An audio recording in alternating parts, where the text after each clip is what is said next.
पत्री में से कुछ बातों को सीख रहे थे, बुक ऑफ इफिशियंस। और मैंने आपसे भी रिक्वेस्ट किया था कि यदि आपको समय मिले तो आप 6 अध्याय हैं उनको पढ़ें। पहले 2 अध्याय के ऊपर हमने कुछ बात की थी, जिसके अंदर मैंने आपको बताया था कि बुक ऑफ इफिशियंस जो है वो सिट, वॉक एंड स्टैंड, इस 3 भाग। सिट का मतलब परमेश्वर ने हमें जो स्थान दिया है, जो स्वर्गीय स्थानों में हमें बिठाया, हमें आत्मा में जो परमेश्वर ने ब्लेसिंग्स दी है, उसको जानने के द्वारा पहले के 2 से 3 अध्याय हम अपने स्थान को मसीह में, पहचान को जानते हैं। उसके बाद के 2-3 अध्याय जो हैं वो मसीही जीवन में हमें कैसे चलना है, जैसे उसमें लिखा है ज्योति में चलो, प्रेम में चलो, और बहुत सी बातों को। और लास्ट का जो अध्याय है वो है सारे हथियारों को बांधकर, अपनी सुरक्षा के लिए सारे हथियारों को बांधकर मसीह में स्थिर हो जाओ या खड़े हो जाओ। तो इस बात को मैं आपको बता रही थी कि खड़े होना, उससे पहले जो है वो हमें मसीही जीवन में चलना, और मसीही जीवन में एक अच्छा चाल चलन चलने के लिए ये आवश्यक है कि हम जाने कि परमेश्वर ने हमें क्या स्थान दिया है। तो मैंने आपसे रिक्वेस्ट की थी आप उस बुक को पढ़ते रहें। हम जैसे भी और समय मिलेगा उस पे हम वापस आएंगे। लेकिन आज एक वचन जो मैं होली स्पिरिट ने मेरे अंदर ड्रॉप किया वो मैं आपके साथ बांटना चाहती हूँ। शायद ये हमारी आवश्यकता हो, जो हमारे साथ जुड़े हैं। कई लोग नए हैं, मैं उन सबको आज वेलकम करती हूँ। कई नए लोगों को जो मैं देखती हूँ मैं वेलकम करती हूँ, और जो लोग लगातार पिछले कई समय से हमारे साथ संगति कर रहे हैं, मैं आप सबको भी यीशु मसीह के सामर्थी नाम से ग्रीट करती हूँ। और मैं यकीन करती हूँ कि परमेश्वर ने आप सबको अपने अपने जीवन में अलग अलग स्केल्स पर उन्नति, आशीष और बरकतें दी हैं, और वो देता जा रहा है। आने वाले समय में बड़ी गवाहियों को परमेश्वर आपके जीवन में जोड़ेंगे। आज मैं जिस वचन के ऊपर बात करना चाहती हूँ वो आत्मिक कुछ नियम है जिसके ऊपर मैं बात करना चाहती हूँ। हम इस बात को प्रारंभ ही से देख रहे हैं कि जो कुछ देखने में आता है भौतिक जगत है, और इसका जन्म आत्मिक जगत से होता है जो देखने में नहीं आता। यानी कि स्पिरिट जो रैम है उसने जो भौतिक फिजिकल रैम है उसको जन्म दिया है। इसलिए हमारी सोच, हमारी आंखें, हमारी समझ सिर्फ दिखने वाली बातों पर यदि सीमित हो जाए तो हम एक सफल और एक जयवंत जीवन नहीं जी पाएंगे। और आत्मिक जगत जिसने इस भौतिक जगत को जन्म दिया है उसमें नियम है, उसमें लॉज हैं, उसमें व्यवस्था है। और एक व्यवस्था के विषय में मैं आज आपके साथ बात करना चाहती हूँ, जो गलातियों की पुस्तक उसका 6 अध्याय, और मैं आपके लिए पढ़ रही हूँ गलेशियंस, गलातियों की पुस्तक उसका 6 अध्याय और उसके 7 से लेकर 9 तक। धोखा न खाओ, परमेश्वर ठट्टों में नहीं उड़ाया जाता, क्योंकि मनुष्य जो कुछ बोता है वही काटेगा। क्योंकि जो अपने शरीर के लिए बोता है वो शरीर के लिए द्वारा विनाश की कटनी काटेगा, और जो आत्मा के लिए बोता है वह आत्मा के द्वारा अनंत जीवन की कटनी काटेगा। हम भले काम करने में साहस न छोड़ें, क्योंकि यदि हम ढीले न हो तो ठीक समय पर कटनी काटेंगे। यह जो मुख्य बात है जिस पर हम बात करने जा रहे हैं, लिखा है कि मनुष्य धोखा न खाओ, परमेश्वर टट्टों में नहीं उड़ाया जाता, क्योंकि मनुष्य जो कुछ बोता है वही काटेगा। बोना और काटना आत्मिक जगत का एक प्रबल सिद्धांत है। और इसे मैं सोचती हूँ बोना और काटना जो एक प्रबल सिद्धांत है, इसके विषय में मुझे लगता है कि मसीही, हम जो प्रभु यीशु मसीह के जानने वाले लोग हैं, हम ही नहीं वरन जो लोग यीशु मसीह को नहीं जानते वे भी काफी हद तक आत्मिक सिद्धांतों का लाभ उठाकर अपने जीवनों को ड्राइव कर लेते हैं। मैं बात कर रही हूं अन्य जातियों की, क्योंकि आत्मिक जगत की बातें जो हैं वो कहीं ना कहीं लोगों को कहीं ना कहीं से सीखने सुनने को मिलती हैं। लेकिन परमेश्वर के लोग, हमारी विजय इस बात में है क्योंकि हम इस जीवन में जो जय के अंदर चलते हैं वो सीधा सीधा इस बात पर निर्भर करता है कि हमने परमेश्वर के वचन का कितना प्रकाश पाया है, हमने कितना वचन बोला है, हमने कितना वचन सुना है, कितना हम पढ़ते हैं, कितना हम याद करते हैं। ये बातों से बढ़कर हर एक वचन अगर समझ के द्वारा हमारे जीवन में उतरता है वो फल लाता है। सुनना, वचन को बोलना, वचन को कन्फेस करना, ये सब बातों के अपने लाभ हो सकते हैं, लेकिन सबसे अधिक आवश्यकता है वचन को समझकर इस्तेमाल करना, क्योंकि बिना समझे हम उसे इस्तेमाल नहीं कर पाते हैं जैसा प्रभावशाली ढंग से हमें करना चाहिए। उत्पत्ति की पुस्तक उसका 8 अध्याय और उसके 22 वचन पर मैं आना चाहती हूं। जब बोने और काटने के विषय में बात होती है तो मैं बताना चाहती हूं कि आत्मिक जगत आत्मिक नियमों पर आधारित है और एक पावरफुल लॉ, एक पावरफुल नियम परमेश्वर ने उत्पत्ति की पुस्तक 8 के 22 में दिया है। आपको जानकर खुशी होगी कि ये 8 अध्याय के 22 वचन में ये ठीक वो समय है जब नूह और उसका परिवार उस बड़े खतरे से, उस बड़े बाढ़ से बचाया गया। ठीक उस खतरे से बचने के बाद, उस जहाज में सुरक्षा पाने के बाद, जब नूह जो है वो जल से निकलकर एक भूमि पर पहुंचता है, उसके बाद ही उसने परमेश्वर के लिए एक वेदी बनाई। और इस वचन में 8 के 22 में लिखा है, अब से, आप ध्यान से सुनना, अब से जब तक पृथ्वी बनी रहेगी तब तक बोने और काटने के समय, ठंड और तपन, धूप काल और शीतकाल, दिन और रात निरंतर होते जाएंगे। एक पावरफुल लॉ यहां पर एस्टैब्लिश्ड है। Excuse me. अब से जब तक पृथ्वी बनी रहेगी, ये वचन जब परमेश्वर ने कहा तब से लेकर आज तक वही पृथ्वी और वही आकाश है। हमने पहले भी बात किया था, व्यवस्था विवरण के अंदर लिखा है, आकाश और पृथ्वी को मैं साक्षी बनाता हूं कि मैंने तुम्हारे सामने जीवन और मृत्यु को रखा है, तुम चुन लो, जीवन ही को चुन लो। आकाश और पृथ्वी इस बात के साक्षी हैं और वही आकाश वही पृथ्वी आज भी है और गवाही देते हैं कि परमेश्वर ने मुझे और आपको जीवन को चुनने के लिए प्रेरित किया है और चुनाव मेरे और आपके हाथ में है। और यहां लिखा है जब तक पृथ्वी बनी रहेगी। ये वही पृथ्वी है जिस पृथ्वी ने परमेश्वर की इस आवाज को सुना, जिस पृथ्वी ने इस नियम को सुना, वही पृथ्वी है, बदली नहीं है। जब तक पृथ्वी बनी रहेगी तब तक कुछ बातें चलती चली जाएंगी। क्या क्या? बोना और काटना, यानी कि बोया जाना और उसके बाद फसल न आना, ऐसा नहीं होगा। फसल 30 गुना हो सकता है, 60 और 100 गुना, लेकिन फसल का आना तय है। उसके बाद ठंड और तपन, हमेशा जीवन में एक ही ऋतु नहीं रहेगी, हमेशा जीवन में एक ही ऋतु नहीं रहेगा।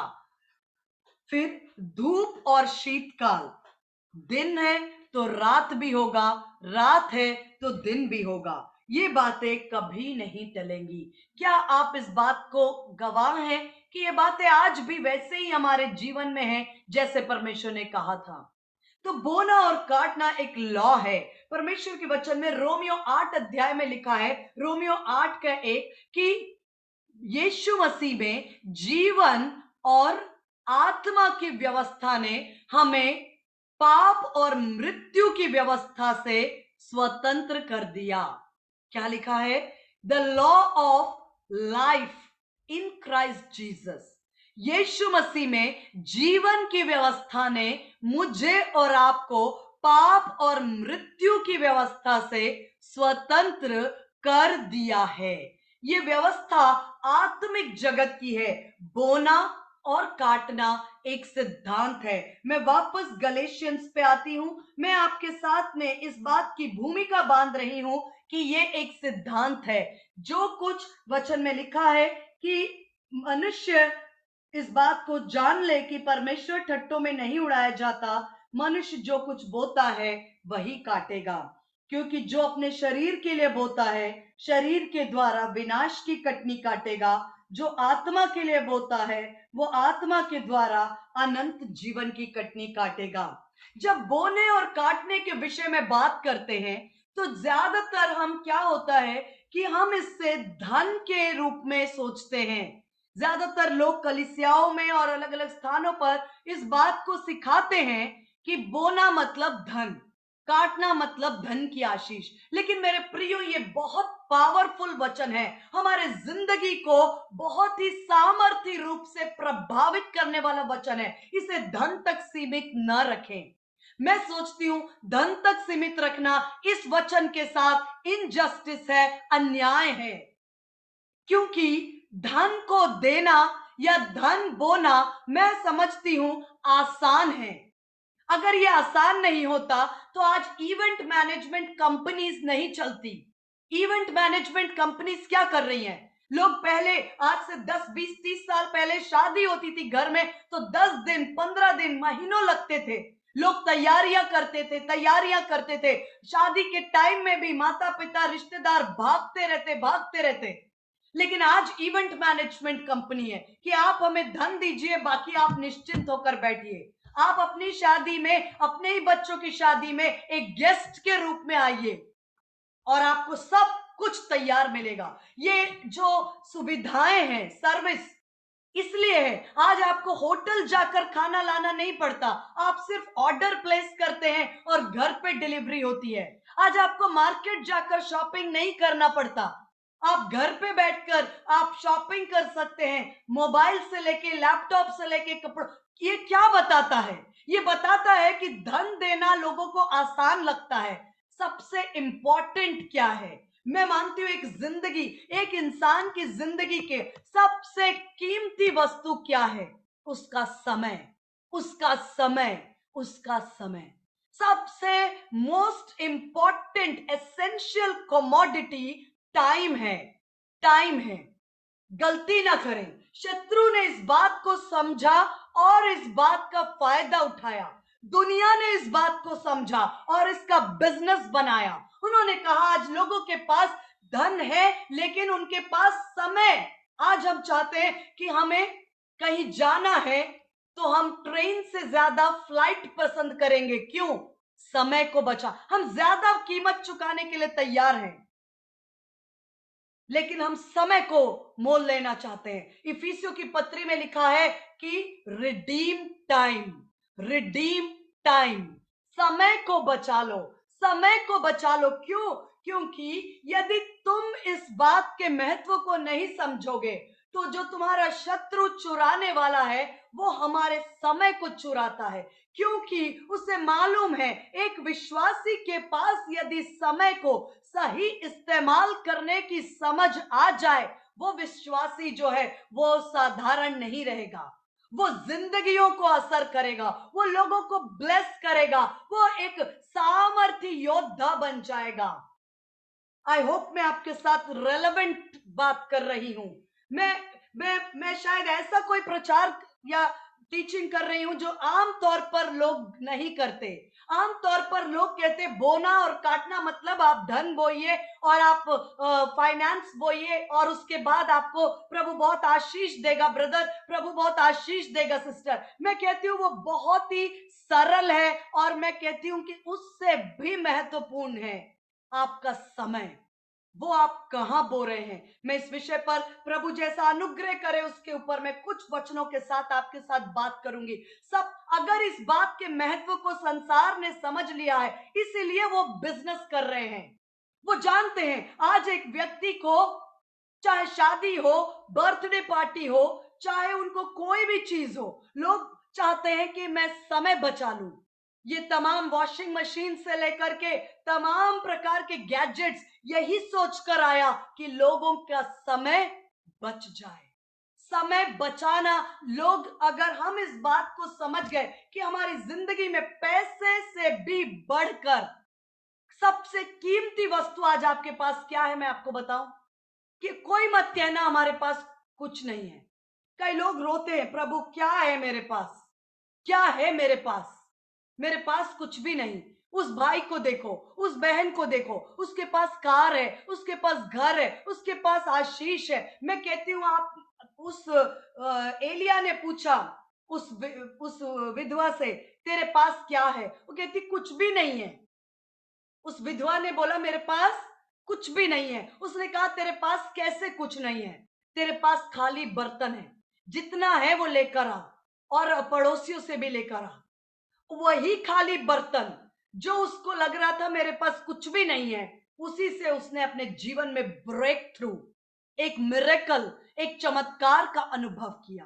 मैं आपको कहती हूँ आज जो कहता है मेरे पास कुछ नहीं है, मैं आपको बोलना चाहती हूँ आपके पास कुछ ऐसा है जो बहुत ही कीमती है, वो है आपका समय। आप बोलेंगे सिस्टर समय है तो क्या करें, समय से हमारे कर्जे तो नहीं चुकेंगे, समय से हमारे खेत में खेती ना होगी, समय से मेरे बच्चों की फीस ना होगी, समय से मेरा कमरे का रेंट थोड़ी भरेगा। भरेगा।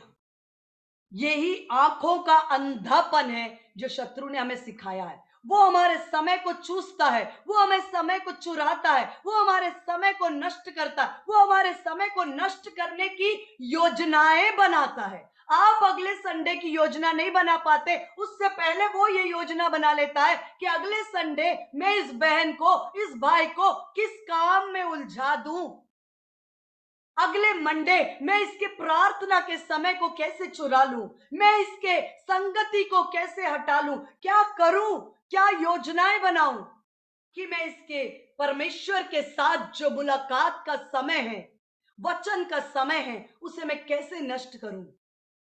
सुबह उठ के आपको लगता है कि कहीं कोई जरूरी फोन कॉल तो नहीं आया, मैं जरूरी फोन कॉल आया करके फोन देख लेता हूं। ये झूठ है, ये बहुत बड़ा झूठ है, क्योंकि हमने फोन कॉल देखने के लिए फोन खोला है, लेकिन उसमें तुरंत हमारे फोन कॉल के बाद व्हाट्सएप, व्हाट्सएप के बाद फेसबुक, फेसबुक के बाद यूट्यूब, यूट्यूब के बाद उसमें कोई ना कोई रेसिपी, महिलाएं हैं तो उसमें कहीं ना कहीं खाना बनाने की विधि या एक्सरसाइज या कुछ ना कुछ, फिर हमें लगता है ये 2 मिनट का है, इसको देख लेते, इसको देख लेते। आपको नहीं पता आपने कितना समय, या कोई आपके घर पे बेल बजाने के लिए आते हैं, वो आपके साथ टाइम में, आप अगर अपने समय की प्लानिंग नहीं करते हैं, शत्रु ने हमारे, मैं आपको बताऊं जब मूसा को परमेश्वर ने कहा फिरौन के पास जा और कहे मेरे लोगों को आजाद कर, लेट माई पीपल गो, मेरे लोगों को आजाद कर, हम जाएंगे, हम अपने परमेश्वर की आराधना करेंगे। तब क्या बोलते हैं पता है फिरौन ने क्या बोला, मेरे पास समय कम है, मैं नहीं खुलवाऊंगी, आप पढ़ना। मेरे ख्याल से 5 अध्याय में जी, सॉरी, निर्गमन 5 अध्याय को आप पढ़ना, शुरू के 5-6 वचनों में है कि वो फिरौन कहता है मेरे को लगता है कि ये जो इजरायली है ना, इनको हमने कुछ काम कम दिया है, इनको ईंट बनाने का और जो भी हमने काम दिया है, लगता है इनके पास काम कम है, इनको थोड़ा खाली टाइम मिल रहा है, खाली टाइम मिल रहा है, इसलिए इनके दिमाग में उल्टे सीधे विचार आ रहे हैं कि आओ हम परमेश्वर की आराधना करें। न रहेगा बांस, न बजेगी बांसुरी। इनका काम बढ़ाओ, इनको और ईंटें बनाने दो, इनके काम को बढ़ा दो, वरन इनको ईंट बनाने के लिए जो भी सामग्री है वो भी खुद बनाओ, इनका काम बढ़ाओ। काम बढ़ेगा तो इनके मन में ये जो विचार है ना कि हम परमेश्वर की आराधना करेंगे, ऐसे विचार आने बंद हो जाएंगे। मैं सच कह रही हूं, आप बाइबल में पढ़ना, ऐसा लिखा है, बिल्कुल लिखा है। फिरौन ने कहा कि इनके पास लगता है बहुत, किसी को मिलता है तो आप रेफरेंस शेयर करें, ताकि जो लोग बाद में पढ़ना चाहते हैं वो जरूर पढ़े, क्योंकि मैं नहीं चाहती कि आप मेरे बातों को ऐसे सुने जैसे कि हाँ मैं कह रही हूं। मैं चाहती हूं कि आप इसको विश्वास के साथ ग्रहण करें कि वचन में ये लिखा है। उसने बोला इनके पास, इनको खाली छोड़ रखा है क्या इजरायलियों को? काम वाम नहीं है दिखे तो ये लोग परमेश्वर की आराधना करनी है और ऐसे ऐसे विचार आ रहे। काम बढ़ाओ इनका, इनको ईंटों का टारगेट बढ़ाओ, इनको इंश्योरेंस का टारगेट बनाओ, इनको बढ़ाओ इनका काम, इनको बिजी करो, इनको बिजी करो, बच्चों में बिजी करो, खेतों में बिजी करो, इसमें बिजी करो, नौकरी में बिजी करो, हर चीज में बिजी करो, इनको बिजी करो। जब बिजी हो जाएंगे तो दिमाग में ऐसे विचार नहीं आएंगे। मैं आपको बताऊं, आपके पास एक सबसे बड़ी कमोडिटी है। मैं इस चीज को मैं अपने जीवन के लिए बहुत ज्यादा वैल्यू करती हूं, बहुत ज्यादा वैल्यू करती हूं, और न केवल अपना, न केवल अपना, वरन मैं दूसरों के लिए भी सोचती हूं। अभी हाल में मैंने मेरी एक फ्रेंड से बोला, वो कुछ अच्छा, उन्होंने क्या साड़ी या क्या पहना था मुझे याद नहीं। मैंने कहा आपकी ये बहुत अच्छा लग रहा है, मुझे भी चाहिए, लेकिन मेरे को ना शॉप में भी नहीं जाना है और मेरे को टेलर के पास भी नहीं जाना है। वो हंस रही थी, वो बोल रही थी कि आप तेरे को शॉप में भी नहीं जाना है, टेलर के पास में भी नहीं जाना है, कुछ नहीं करना है, तो एक काम कर, मुझे ही लाके दे दे अपनी साड़ियां, मैं ले आऊंगी। मैंने कहा जब मैं अपने हस्बैंड का टाइम वेस्ट नहीं करती, मैं नहीं चाहती कि मैं जाऊं, मेरे साथ मार्केट में भटक के 3 घंटे वो खराब करे, तो मैं आपको कैसे आपका टाइम वेस्ट कर सकती हूँ? आपको इस बात को जानना है। मैं ये सब इसलिए बता रही हूं क्योंकि मैं टाइम मैनेजमेंट के ऊपर आज संदेश नहीं दे रही हूं। बोना और काटना, बोना और काटना, इस पर बात करना चाहती हूं, क्योंकि अगर हमने सिर्फ धन को समझा है, हमने वास्तव में सच्चाई को बिल्कुल पूरा नहीं समझा है। वरन यहां लिखा है जो शरीर के लिए बोता है वो शरीर के लिए काटेगा, और जो आत्मा के लिए बोता, आत्मा के लिए धन नहीं बोया जाता। मेरा संदेश हो सकता है बहुत लोगों को विचित्र लगे, पर मैं आपको सच बता रही हूं, आत्मा के लिए धन नहीं बोया जाता। धन से हमने उद्धार नहीं पाया, धन से हमने छुटकारा नहीं पाया, धन से हमने अनंत जीवन नहीं पाया, धन से हमने इन बातों को नहीं पाया। मेरा छुटकारा सोने और चांदी जैसे नाशमान वस्तुओं से नहीं हुआ, वरन बेशकीमती यीशु के लहू से हुआ है। हाँ ठीक है, धन का अपना स्थान है, उसको हम बाद में देखेंगे। आज सवाल यह है कि बोना क्या है, क्या है जो मैं बो सकती हूं, क्योंकि शरीर के द्वारा विनाश की कटनी काटेगा, आत्मा के लिए बोता अनंत जीवन। हम भले काम करने का साहस न छोड़े, क्योंकि यदि हम ढीले ना हो तो ठीक समय पर कटनी हम काटेंगे। अब सवाल यह है कि आज मेरे पास एक कीमती वस्तु है, वो है मेरा समय, वो है मेरा समय, वो है आपका समय। मैंने कहा क्या समय से हमारा कर्जा चूक जाता है? क्या समय से हमारी जिंदगी में परिवर्तन और चमत्कार हो सकता है? बिल्कुल हो सकता है। अब मेरे पास जो समय है, और दूसरा मेरे पास क्या है, मेरे पास ये शरीर है, जिसको लिए लिखा है कि तुम्हारा शरीर पवित्र आत्मा का मंदिर है। मेरे पास एक हृदय है, उसमें मुझे बोना, क्या बोना है? लूका रचित सुसमाचार उसका 8 अध्याय, लूका रचित सुसमाचार मेरे साथ ओपन करें, और उसका 8 वचन, गॉस्पल ऑफ लूक चैप्टर 8। मैं कुछ वचन आपके साथ पढ़ रही हूं इस समय। लूका रचित सुसमाचार उसका 8 वचन, 5वां वचन से लेकर के मैं लगभग आपके साथ लूका 5 से लेकर के आगे तक के 13 तक के वचनों को पढ़ूंगी, 5 से 13 तक के। तब यीशु मसीह ने भीड़ को देखकर उनसे एक दृष्टांत में बातें की। लिखा जब बड़ी भीड़ इकट्ठी हुई और नगर नगर के लोग उसके पास, यीशु के पास चले आए, तो उसने दृष्टांत में कहा, एक बोने वाला बीज लेकर बोने निकला। कुछ मार्ग के किनारे गिरे, रौंदा गया, आकाश के पक्षियों ने चुग लिया। कुछ चट्टान पर गिरा, परंतु जड़ न पकड़ने के कारण सूख गया। कुछ झाड़ियों में गिरा और झाड़ियों ने उसे दबा दिया। कुछ अच्छी भूमि में गिरा और 100 गुना फल लाया।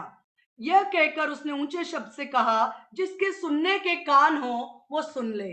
कान तो सभी के पास थे, कान तो सबके ही पास थे, लेकिन सुनने के कान, समझने के कान, परमेश्वर के वचन को सुनना और सुनने के बाद समझने के द्वारा विश्वास आता है, और विश्वास के द्वारा हम परमेश्वर को प्रसन्न करते हैं। बिना विश्वास के परमेश्वर को प्रसन्न करना अनहोना है।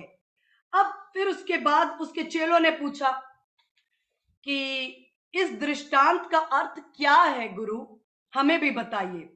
तब उसने कहा, तुमको परमेश्वर के राज्य के भेदों की समझ दी गई है, औरों को दृष्टांत में सुनाया जाता है। मैं आगे पढ़कर बताती हूं।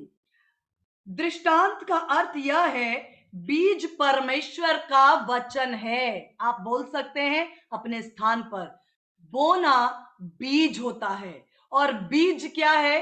परमेश्वर का वचन है। क्या लिखा? ये किसने कहा?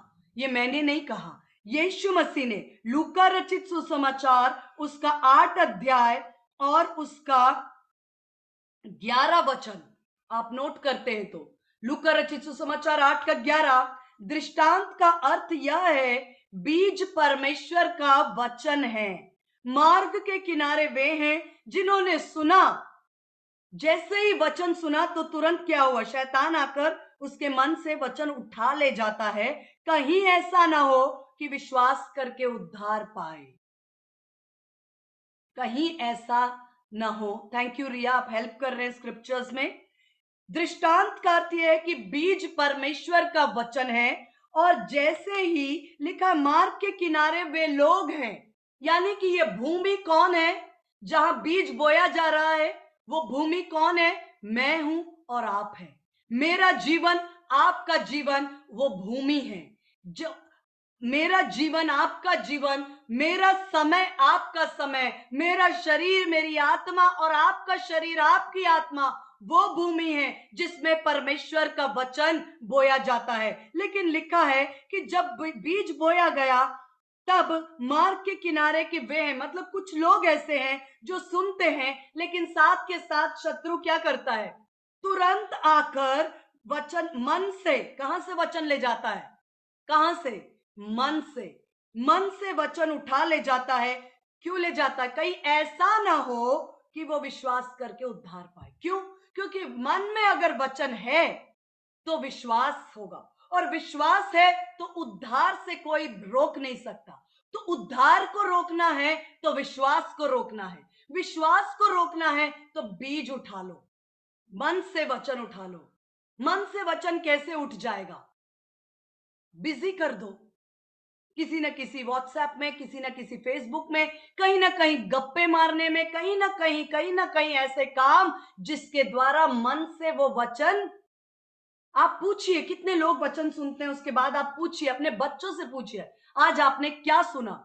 मैं अपने बच्चों से, बेटे से पूछती हूं, मुझे कोई 3 बातें बताओ जो आज आपने सुना। पूछिए, आप पूछ के देखिए, आपको पता चल जाएगा। उसके बाद लिखा है, मार्ग के किनारे वे हैं, शैतान आकर ले गया। उसके बाद चट्टान के वे हैं जो आनंद से ग्रहण तो करते हैं परंतु जड़ न पकड़ने से। बहुत अच्छा मैसेज था सिस्टर, वाह वंडरफुल, बहुत अच्छा लगा, बहुत अच्छा, बहुत बढ़िया। मैं ऐसी बातों से आनंदित नहीं होती, मैं सच बता रही हूँ। मैं इस बात को बहुत बार अपने चर्च में भी बोलती हूँ कि बहुत अच्छा वचन था, मैं इस बात से आनंदित नहीं होती। मुझे यदि आपके जीवन में उस वचन को बोया जाना और उसका फल दिखाई दे तो मेरे लिए वो बहुत बड़ी आशीष है। यदि वचन को आपने जीवन में बोया और उसका रिजल्ट आपने देखा, वो बहुत खुशी की बात है। उसके बाद चट्टान के वे हैं जो आनंद से सुनते हैं लेकिन जड़ नहीं पकड़ते। कहिए जड़ पकड़ना है, वचन में जड़ पकड़ना है, वचन में जड़ पकड़ना है। वचन में जड़ पकड़ना है और वो आपको पकड़ना है। हमारे पासवान, हमारे लीडर, हम दूसरा व्यक्ति मुझे जड़ नहीं देगा, मुझे अपने वचन में जड़ पकड़ना है। उसके बाद लिखा है कि कुछ ऐसे हैं, चट्टान के ऐसे हैं जो जड़ न पकड़ने के कारण परीक्षा के समय बह जाते हैं। जो झाड़ियों में गिरा, ये वे हैं जो सुनते हैं पर आगे चलकर चिंता, कहिए चिंता, धन, जीवन के सुख विलास में फंस जाते हैं और फल नहीं ला पाते। चिंता, धन, जीवन का सुख विलास में फंस जाते हैं और फल नहीं लाते। इन बातों को हमारा शत्रु बखूबी जानता है। उसे पता है कि वचन को तो मैं फलवंत होने से नहीं रोक सकता। इनके जीवन में वे वचन के ऊपर कुछ लेयर्स कुछ कर दूं कि मैं इनको चिंता में, इनके जीवन में धन, सुख विलास, या कई बार हमारे जीवन की चिंताएं, हमारे जीवन की चिंताएं परमेश्वर के वचन को जड़ नहीं पकड़ने देती और वो वचन को फलवंत नहीं होने देती है। इसलिए लिखा है, जो आनंद से बोएंगे। आनंद हमारे जीवन में एक ऐसा फैक्टर है जिसमें परमेश्वर का वचन फलवंत होता है। इसलिए लिखा है कि आनंद, परमेश्वर का आनंद मेरा बल है। मैं बात कर रही थी, इसे बोना है अपने जीवन में। कैसे बोना है? परमेश्वर के वचन को अपने जीवन में बोना है। अपना समय बहुत कीमती है। आज लोग बहुत सारी प्रॉब्लम्स में हैं। बहुत से लोगों से बात होती है कि ये प्रॉब्लम है, ये प्रॉब्लम है, ये प्रॉब्लम है। प्रॉब्लम्स का अंत नहीं, बहुत सी बातें हैं। मैं आपको बताऊं, प्रॉब्लम से पहले से आदि में वचन था। वचन परमेश्वर के साथ था, वचन ही परमेश्वर था। जो कुछ उत्पन्न हुआ उसी के द्वारा उत्पन्न हुआ और ऐसा कुछ भी नहीं जो उसके बिना उत्पन्न हुआ। यानी कि समस्या से पहले ही परमेश्वर ने हल दे दिया है। वो है परमेश्वर का वचन, वो है परमेश्वर का वचन। हमें परमेश्वर का वचन एक जय की कुंजी के रूप में दिया गया। और परमेश्वर के वचन में लिखा है कि गलेशियंस 6:8 में कि जो आत्मा के लिए बोएगा अनंत जीवन, यानी कि हो नहीं सकता आपने अपने जीवन में, अपने समय में, अपने बच्चों के जीवन में परमेश्वर के वचन को बोया है और उसकी कटनी न काटे, ये हो नहीं सकता। क्योंकि हमने उत्पत्ति 8:22 में देखा है कि जब तक पृथ्वी बनी रहेगी बोना और काटना ये नहीं टलेगा। तो हम क्या बोते हैं? हम अपने दिन को देखें, सुबह से रात तक मैंने अपने समय में, आज मुझे 24 घंटे का एक समय मिला। उस 24 घंटे के समय में एक तरह से 24 घंटे एक खेत के समान है। मेरा जीवन एक खेत के समान है। मेरा जीवन एक खेत के समान है। उसमें मैंने क्या बोया है? परमेश्वर के वचन को। मैं नहीं कह रही कि 24 घंटे हम परमेश्वर का वचन ही पढ़ें, वचन ही सुने और काम धंधा, नौकरी, बिजनेस, जॉब सब छोड़ दें, पढ़ाई लिखाई नहीं। प्लीज मेरी बात को संतुलन के साथ समझें। मैं बात कर रही हूं वचन को बोना, वचन में जड़ पकड़ना। और जब वो वचन मेरे अंदर है, मेरे जीवन में हर पल वो वचन मेरा मार्गदर्शन करता है। वो वचन ही मुझे अनुग्रह देता है। वो वचन ही मुझे गाइड करता है। एक दिन की बात है, जब मैं अपने, ये शायद मुझे पता नहीं बोलना चाहिए नहीं, मैं अपने स्कूल में गई और मेरे जो मेरे अथॉरिटीज में से एक ने मुझे बोला, मैडम आपके साथ जो सर हैं उनके साथ में ये प्रॉब्लम्स हैं, आप बताइए ये है कि नहीं है। आप बताइए वो ऐसे ऐसे ऐसे जगह पर वो गलत है। परमेश्वर का वचन मेरे मार्गों के लिए दीपक और मेरे पैरों के लिए उजियाला है। मैंने बोला, सर जो मेरे साथ में काम करते हैं या जो मेरे कलीग हैं, मैं उनका आदर करती हूँ और मैं उनको रिस्पेक्ट करती हूँ। उनके बारे में आपको जो भी जानकारी चाहिए वो मैं नहीं, आपके पास सीसीटीवी कैमरा है, आपके पास और भी बच्चों का फीडबैक होता है, आप उनका सहारा लीजिए, मुझे मत पूछिए। वहां एक फंदा था, वहां एक फंदा था कि जब आपकी अथॉरिटीज किसी के बारे में कुछ बुरा बोल रहे, लोग जाकर बुराई करते हैं अपने बॉस के पास जाकर, सर देखिए वो ऐसा वो ऐसा वो ऐसा वो ऐसा। लेकिन वहां अवसर था कि वो मुझसे पूछ रहे थे कि मैडम वो ऐसा ऐसा गलत है, वहां मेरे लिए गिरने का अवसर होता। लेकिन परमेश्वर का वचन मेरे मार्गों के लिए दीपक और मेरे पांव के लिए उजियाला। मैंने कहा मेरे लिए वो आदर के योग्य है, वो मेरे लिए सम्मान के योग्य है, वो एक टीचर है। आपको जो भी उनके बारे में हासिल करना है, वो आप सीसीटीवी आप अपने तरीके से देखिए, हमसे मत पूछिए। एक दूसरे के साथ आप हमें लड़ाना चाहते हैं या ये बातें नहीं हो सकती। परमेश्वर का वचन आपके दिन भर को गाइड करता है। ये घर में हो सकता है, ये स्कूल में हो सकता है, ये आपके जॉब में हो सकता है, ये आपके बिजनेस में हो सकता है, ये आपके बच्चों के साथ हो सकता है। आप जीवन को चुनते हैं, आप वचन को चुनते हैं।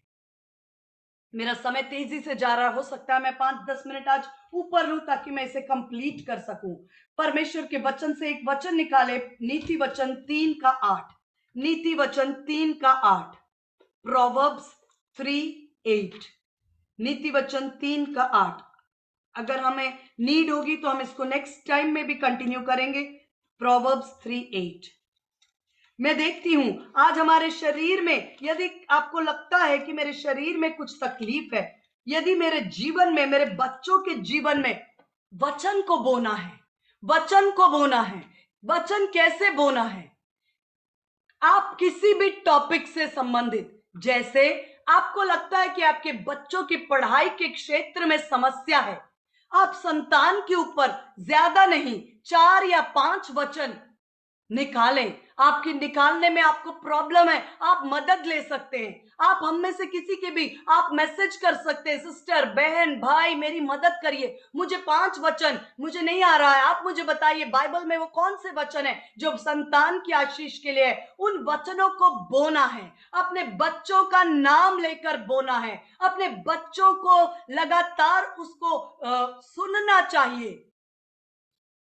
अपने हमारे बच्चे उस वचन को सुनते हुए सोना है, सुनते हुए जागना है। आपके पास जो है वो समय है। शत्रु बहुत चालाक है, और बातों में और बातों में और बातों में वो कहेगा ये जरूरी है, ये जरूरी। सबसे पहले आदि में वचन था, इन द बिगिनिंग। उत्पत्ति 1:1, in the beginning was word. आदि में वचन है। आपके दिन की शुरुआत में वचन है, आपके बिजनेस की शुरुआत में वचन है, आपके करियर की शुरुआत में वचन है, आपके बच्चों के जीवन में वचन है। आदि में वचन है, पहला स्थान वचन है। वचन को बोना, नाम लेकर बोइए और इस बात को जानिए। मैं आपको बताऊं हम कहां गलती करते हैं। हम गलती यहां करते हैं कि आज आपने मान लीजिए किसी किसान से बात करिए, बीज बोया, 1 हफ्ते के बाद वो खोद कर ये बीज उग रहा है कि नहीं उग रहा है, अगर वो देखने लग जाए तो आप बताइए क्या वो बीज फलवंत होगा? नहीं होगा। क्यों? क्योंकि एक भला किसान जानता है कि बोने का भी समय है और काटने का भी ऋतु तय है। इसीलिए गलेशियंस में लिखा है, यदि तुम ढीले न पड़ो, भले कार्यों को करने का साहस न छोड़ो। इसका मतलब क्या है मालूम है? इसका मतलब साफ है कि यदि तुम साहस न छोड़ो, इसका मतलब है कि यदि आप परमेश्वर के वचन को बो रहे हैं, लगातार परमेश्वर के वचन को बो रहे हैं, अपने शरीर के लिए बो रहे हैं कि परमेश्वर मेरे शरीर में, मेरे शरीर में हड्डियों में दर्द है, परमेश्वर तेरे वचन में लिखा है कि तेरा वचन मेरी हड्डियों को हरा भरा कर देता है। नेक्स्ट टाइम प्रभु ने अनुग्रह दिया तो हम सही प्रार्थना की रीति भी सीखेंगे। बहुत सी प्रार्थनाएं हम करते, कई बार हमें लगता है हमें रिजल्ट नहीं आ रहा, क्योंकि हम बहुत बार एक सही दिशा में प्रार्थना नहीं करते, बिब्लिकली वचन के अनुसार प्रार्थना नहीं करते। इसलिए कई बार हम प्रार्थना तो करते हैं लेकिन रिजल्ट्स नहीं देखते। लेकिन हम भले काम करने में यदि याव न छोड़े, इसका मतलब क्या है मालूम है? यदि आप परमेश्वर के वचन को बो रहे हैं, अपने समय में बो रहे हैं, अपने जीवन में बो रहे हैं, अपने बिजनेस में, अपने करियर में, अपने बच्चों के जीवन में, तो ऐसा पॉसिबल है कि साहस छूट जाए। क्यों छूटता है मालूम है साहस? क्योंकि हम सोचते आज बोया है, कल फसल आ जाए। ऐसा नहीं है। लिखा है यदि तुम साहस ना छोड़ो, यदि तुम ढीले ना पड़ो, तो क्या लिखा है? ठीक समय पर, ठीक समय पर, ठीक समय पर तुम कटनी काटोगे। यानी कि बोने की एक ऋतु है, कटनी काटने की ऋतु है। लिखा यदि तुम साहस ना छोड़ो, ढीले ना पड़ो। ढीले कैसे पड़ते हैं? यार इतने दिनों से तो वचन बोल ही रहे हैं, कोई फायदा नहीं लग रहा, छोड़ो, आज छोड़ते हैं, कल छोड़ते हैं, क्या करें, अब कुछ लग नहीं रहा है, कुछ हो रहा है, विश्वास करने से कुछ नहीं हो रहा, वचन से कुछ नहीं हो रहा, प्रार्थना से कुछ नहीं हो रहा, चलो छोड़ देते हैं, ढीले पड़ते। यही तो हमारा शत्रु चाहता है कि हम ढीले पड़े, हम साहस छोड़ दे। लेकिन इस बात को जानिए, कोई भी किसान इतना नासमझ नहीं है कि आज बोने के बाद उसको पता है कि हर बात की एक ऋतु है। परमेश्वर का वचन कहता है यदि तुम साहस न छोड़ो तो तुम ठीक समय पर, कहिए ठीक समय पर, देरी में नहीं, डीले नहीं, देरी नहीं, समय के बाद नहीं, ठीक समय पर तुम कटनी काटोगे। ठीक समय, right time, right time. I know I am speaking, मैं किसी से बात कर रही हूं। ठीक समय पर तुम कटनी काटोगे, लेकिन तुम ध्यान रखना कि तुम ढीले ना पड़ो और साहस ना छोड़ो। क्यों? क्योंकि इंतजार जब लंबा होता है, अब्राहम ने, मैं इस बात को पिछले दिनों सिखा रही थी, उत्पत्ति, अभी समय नहीं है, उत्पत्ति 15 अध्याय में लिखा है, हे अब्राहम मेरे सन्मुख चल, सिद्ध होता जा, मैं तेरा अत्यंत बड़ा प्रतिफल हूं। उसने बोला परमेश्वर आप मुझे प्रतिफल देना चाहते हैं, मेरे पास एक बेटा भी तो नहीं है, अब ये मेरा दास मेरे घर का मालिक बन जाएगा, एक संतान नहीं है, क्या प्रतिफल है? परमेश्वर ने कहा ये दास तेरा घर का मालिक नहीं बनेगा, तेरा खुद का बेटा जो तेरे शरीर से आएगा वही तेरा वंश, तेरे राष्ट्रों को बनाएगा, राष्ट्रों का पिता होगा, वंश बनाएगा, और वो तेरे घर का मालिक होगा। लिखा है 15 के 6 में शायद, एब्राहम बिलीव्ड गॉड, अब्राहम ने परमेश्वर पर विश्वास किया और परमेश्वर ने उसे धार्मिकता गिना। पढ़ने में बहुत अच्छा लगता है, अब्राहम ने परमेश्वर पर विश्वास किया, बढ़िया बात, हम भी विश्वास करते हैं। आपको मालूम है कितना विश्वास किया? कितना विश्वास किया? जिस समय बोला उसके बाद 25 साल के बाद परमेश्वर के वायदे को इसहाक के रूप में, उसने अपने निज पुत्र को, अपने बेटे को, अपने शरीर के बीज से उत्पन्न हुए बेटे को अपने हाथ में लेने में 25 साल लगे। विश्वास एक दिन का काम नहीं है, विश्वास एक दिन का काम नहीं है।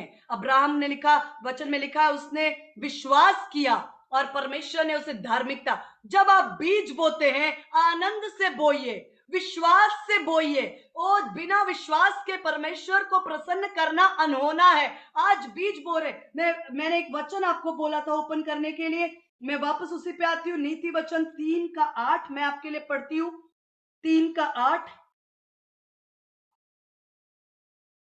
ऐसा करने से तेरा शरीर भला चंगा और तेरी हड्डियां हिष्ट पुष्ट रहेंगी। ऊपर का वचन में लिखा है, अपनी दृष्टि में बुद्धिमान ना होना, यहोवा का भय मानना, बुराई से अलग रहना। ऐसा करने से, परमेश्वर का वचन कहता है, ऐसा करने से तेरा शरीर भला चंगा, बोलिए मेरा शरीर परमेश्वर के वचन से भला चंगा रहता है और मेरी हड्डियां हिष्ट पुष्ट रहती हैं। यशाया 58 के 11, यशाया 58 का 11, 58 का 11, यशाया 58 का 11 कहता है कि वो तुझे लिए चलेगा और तेरी हड्डियों को हरा भरा करेगा, वो तेरी हड्डियों को हरा भरा करेगा, वो तेरी हड्डियों को हरा भरा करेगा। ओ नीति वचन 4:20, 4:20 मैं पढ़ती हूं आपके लिए, नीति वचन 4:20, नीति वचन 4:20। हे मेरे पुत्र मेरे वचन ध्यान करके सुन, हे मेरे पुत्र मेरे वचन ध्यान करके सुन, अपना कान मेरी बातों पर लगा, इनको अपनी आंखों की ओट ना होने दे, वरन अपने मन में धारण कर, क्योंकि जिनको मेरा वचन प्राप्त होता है वो उनके जीवित रहने का और उनके सारे शरीर के चंगा रहने का कारण होता है। आपके जीवित रहने का कारण परमेश्वर का वचन, आपके शरीर के चंगा होने का कारण परमेश्वर का वचन। हे मेरे पुत्र, थैंक यू रिया, यशाया 58 का 11 भी उन्होंने वहां लिखा है, यहोवा तुझे लिए चलेगा और अकाल के समय तृप्त करेगा और तेरी हड्डियों को हरा भरा करेगा। नीति वचन 4 का 22 में लिखा है कि क्योंकि जिनको वो प्राप्त होती हैं, परमेश्वर का वचन जिनको प्राप्त होता है वो उनके जीवित रहने का और उनके सारे शरीर का ये सारा शरीर, अभी आपके सिर में दर्द है उसमें परमेश्वर का वचन बोना है, हाथ में दर्द है परमेश्वर का वचन बोना है, क्योंकि मेरे जीवित रहने का और मेरे सारे शरीर के चंगा रहने का कारण परमेश्वर का वचन है। व्यवस्था विवरण 8 का 3 कहता है, मनुष्य केवल रोटी से नहीं, मनुष्य केवल रोटी से नहीं वरन परमेश्वर के मुख से निकलने वाले हर एक वचन से जीवित रहेगा। मनुष्य केवल रोटी से नहीं, नीलिमा केवल रोटी से नहीं, लेकिन परमेश्वर के मुख से निकलने वाला वचन मुझे जीवित रखता है, मेरी हड्डी को हरा भरा करता है, मेरे स्वस्थ रहने का कारण है। ओ मेरे शरीर को, हालेलुया, वो मेरे सारे शरीर को चंगा करता है। मुझे वचन को बोना है। धर्मी की संतान पृथ्वी पर पराक्रमी होगी। अपने बच्चों के लिए वचन को बो दीजिए। आज वचन बोना, कल वो बच्चे बड़े होंगे, वो बोलेंगे ये क्या बात है, ये क्या बात है। हमारे जीवन में अद्भुत फेवर है, हमारे जीवन में अनुग्रह है। हम हॉस्टल में जाते हैं, हमें सहायक खड़े हो जाते हैं। हम नए शहरों में जाते हैं, हमारे लिए नए नए लोग जिनको हम जानते नहीं वो मददगार खड़े हो जाते हैं। हमारे लिए उत्तम से उत्तम शिक्षक पढ़ाने के लिए हमारे पास हैं। हमारे लिए बेस्ट कॉलेजेस अवेलेबल है। ये कैसे हो रहा है? ये ऐसे हो रहा है कि वो कटनी काट रहे हैं जो बीज उनके माता पिता ने बोया है। आप आज बीज बोते हैं और आपकी संतान कटनी काटती है। आपकी संतान कटनी, आप मत देखिए आज आपके रिपोर्ट्स क्या कहते हैं। कई बार डॉक्टर्स कहते हैं आपका बच्चा चल नहीं सकता, आपका बच्चा बोल नहीं सकता, आप ऐसा नहीं कर सकते, ये पढ़ाई में ढीला रहेगा, ये नहीं पढ़ सकता, ये सफल नहीं हो सकता। वो बातों को नीचे रख दीजिए, अपने पैरों के नीचे। अगर आपके पास कोई ऐसी रिपोर्ट है उसको आप नीचे पटक दीजिए और उसके ऊपर परमेश्वर के वचन को स्थापित करिए।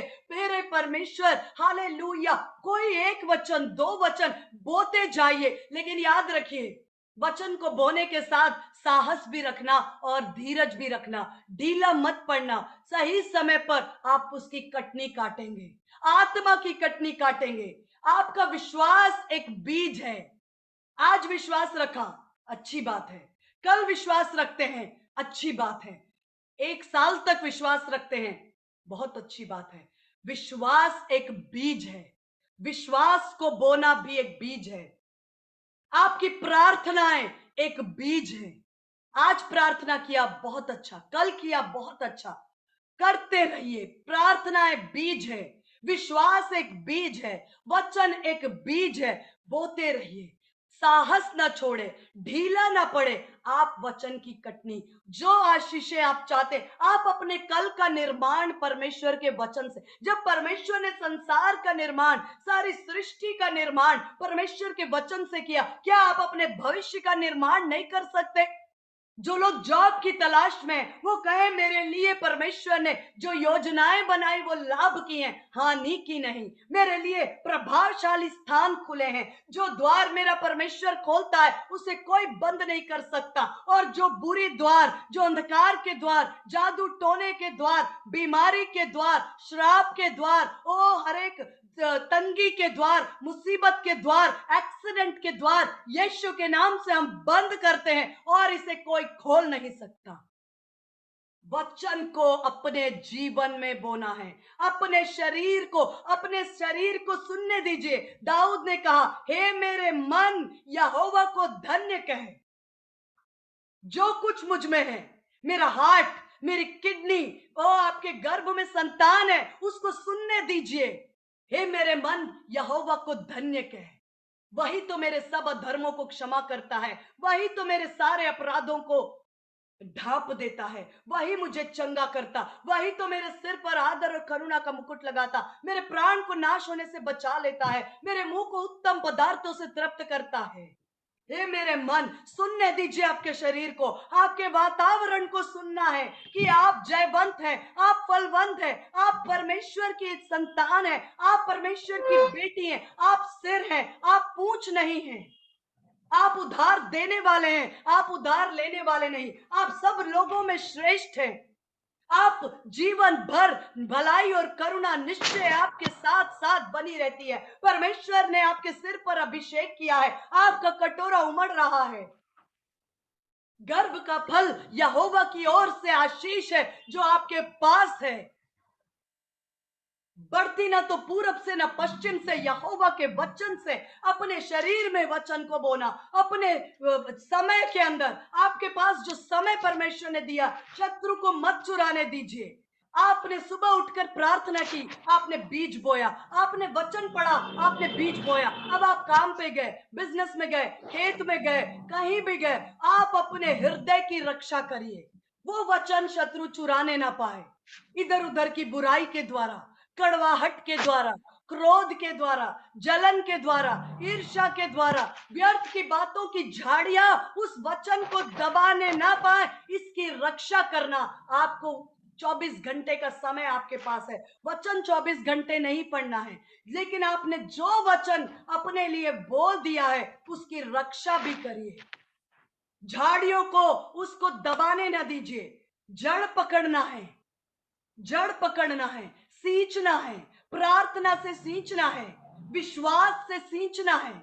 यदि ढीले ना पड़ो, यदि तुम ढीले ना पड़ो, यदि साहस ना छोड़ो, आप आनंद से बोना, आनंद से, आनंद से बोना है, आनंद से बोना है। आई डोंट नो व्हाई, मैं एक प्रभु के दास को मैं फॉलो करती हूँ, मैं उनको अपना मेंटर समझती हूँ। जब कभी मैं उनके लिए अपने हाथ को बढ़ाती हूँ, मेरा मन आनंद से हो भरता है। मैं इतना आनंद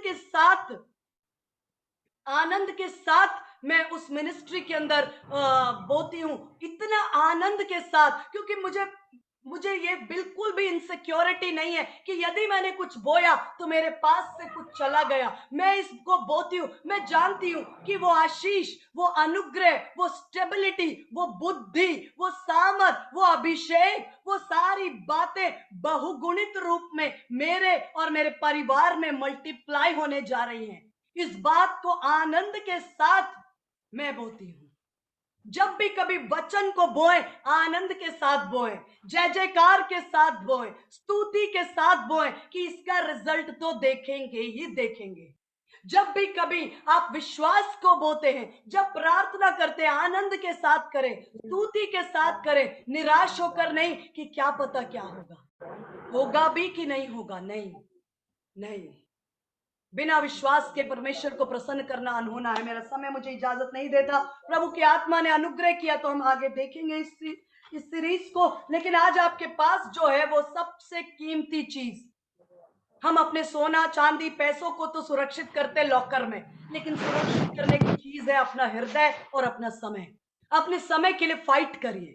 सुबह उठकर हरेक उस अंधकार की सामर्थ को डांट दीजिए जो मेरे समय को चुराने की योजनाएं बनाता है, मेरे समय को नष्ट करने के लिए, मुझे डिस्ट्रैक्ट करने के लिए, मुझे डाइवर्ट करने के लिए, मुझे भटकाने के लिए जितनी योजनाएं शत्रु बनाता, मैं उस यीशु के नाम से आज के दिन के लिए खारिज करती हूँ, कैंसिल करती हूँ। आज का दिन यहोवा ने बनाया है, मैं इसमें आनंदित हूँ। मेरे पिता ने यह दिन बनाया है, शत्रु ने नहीं बनाया है। आज का दिन मेरे परमेश्वर ने बनाया है, मेरे पिता ने बनाया है, मेरे लिए बनाया है। मैं इसमें आनंदित हूं, मैं इसमें मगन हूं, मैं इसमें स्तुति करूंगी, मैं उसके भले कार्यों को करूंगी, मैं बेस्ट बिजनेस करूंगी, मैं बेस्ट टीचिंग करूंगी, मैं बेस्ट जॉब करूंगी, मैं बेस्ट अपने परिवार के लिए करूंगी, मैं बेस्ट करूंगी, क्योंकि यह दिन मेरे परमेश्वर ने बनाया। शत्रु तूने मेरे समय को चुराना चाहा, मैं उसकी योजनाओं को नष्ट करती हूं, मैं अपने समय की रक्षा करती हूँ, मैं अपने हृदय की रक्षा करती हूँ कि जो बीज मुझे बोना है वो मैं अपने समय को किसी के साथ वेस्ट नहीं होने दूंगी। और जब बीज बोया है अपने जीवन में, अपने शरीर में, अपने समय में, अपने बच्चों में, अपने परिवार में, अपने बिजनेस में। उसके बाद मैं उसके चारों ओर सुरक्षा प्रार्थना के घेरे को रखती हूँ कि ये बीज जंगली झाड़ियां नष्ट ना करे, शत्रु मन से ना उठाने पाए, बुरी बुरी बातें, लोभ, लालच, इधर उधर की चुगली और इधर उधर की बातें जो समय को और मन को, वचन को उड़ा लेने के लिए बनाता है, उनसे बचना है। प्रभु हमें अनुग्रह करे। आइए हम प्रार्थना के साथ इस जगह पर रुकेंगे। आइए हम प्रार्थना के साथ इस जगह पर रुकेंगे। Hallelujah, thank you Jesus, hallelujah.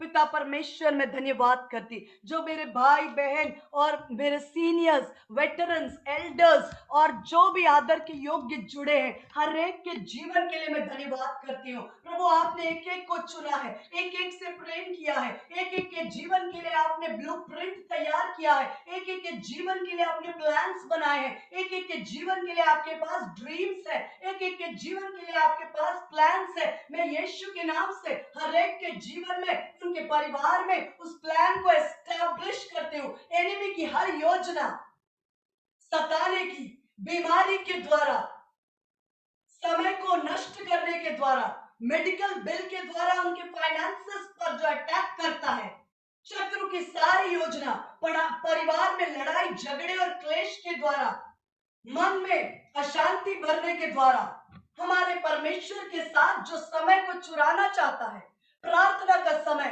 वचन को बोलने का समय जो चुराना चाहता है, मैं उन सारी बातों को कैंसल करती हूँ। प्रभु तूने हमें ढा देने का अधिकार दिया और तूने हमें स्थापित करने का अधिकार दिया। मैं इनके जीवन में यीशु मसीह के नाम से आपके प्लान्स, आपकी योजना, आपके वचन, आपकी चंगाई, आपका छुटकारा, आपकी विजय की घोषणा करती हूँ। हर एक के जीवन में सुपर नेचुरल मिरेकल्स के साथ आप टेस्टिमोनीज को जन्म दे रहे। मैं धन्यवाद करती, सोचने से बढ़कर इनके लिए द्वार ओपन हो रहे हैं, जानने से बढ़कर इनके लिए परमेश्वर आप अद्भुत प्रबंध कर रहे हैं। इनके बच्चे सफल, इनके बिजनेस सफल, इनके घर में सफलता। परमेश्वर आप इनके चारों ओर आग की सुरक्षा और शहर पनाह है। हम धन्यवाद करते, जो बोया गया वचन है वो 100 गुना फल लाने पाए। यीशु के नाम से।